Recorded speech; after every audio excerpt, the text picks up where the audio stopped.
পুরুলিয়ায় পাথর বোঝাই এই ডাম্পার একেবারে ওভারলোডেড এবং বেআইনিভাবে নাকি পাথর নিয়ে যাওয়া হচ্ছিল, এরকমটাই অভিযোগ।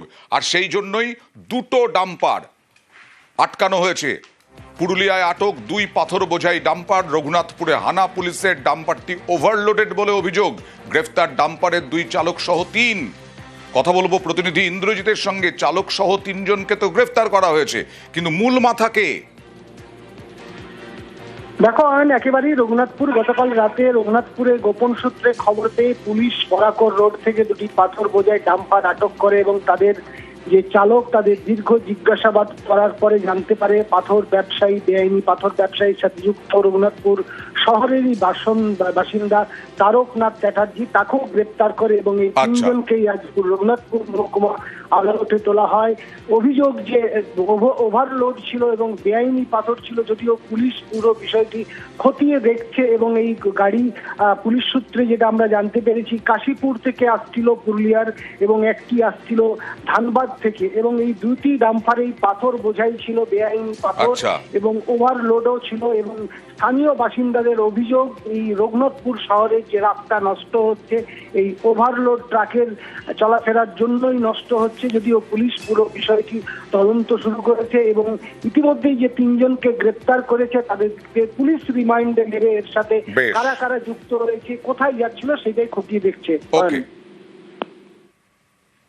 এবার ঝাড়গ্রামের ছবি দেখুন। প্রত্যেকটা দিন প্রত্যেকটা রাত আতঙ্কে ভোগেন ঝাড়গ্রামের কিছু অংশের মানুষ।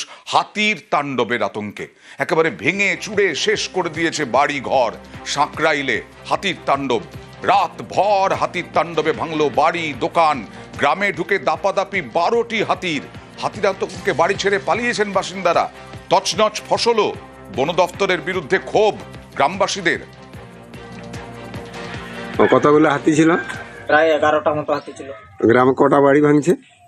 আমাদের গ্রামে তো দুটো বাড়ি ভাঙছে। এটা আমার দোকান বাড়ি, এটাও ভেঙে প্রায় শেষ করে দিয়েছে। আর কি নষ্ট করেছে?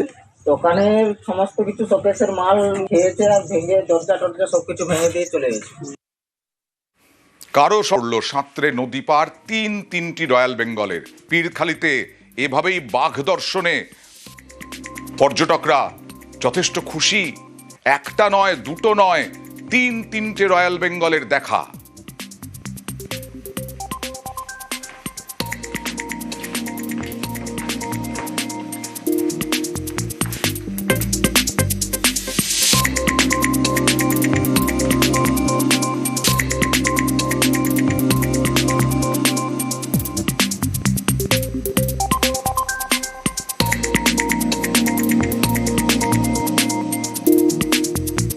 নদী পেরোচ্ছে রয়্যাল বেঙ্গল, পর্যটকদের ক্যামেরায় ধরা পড়ল।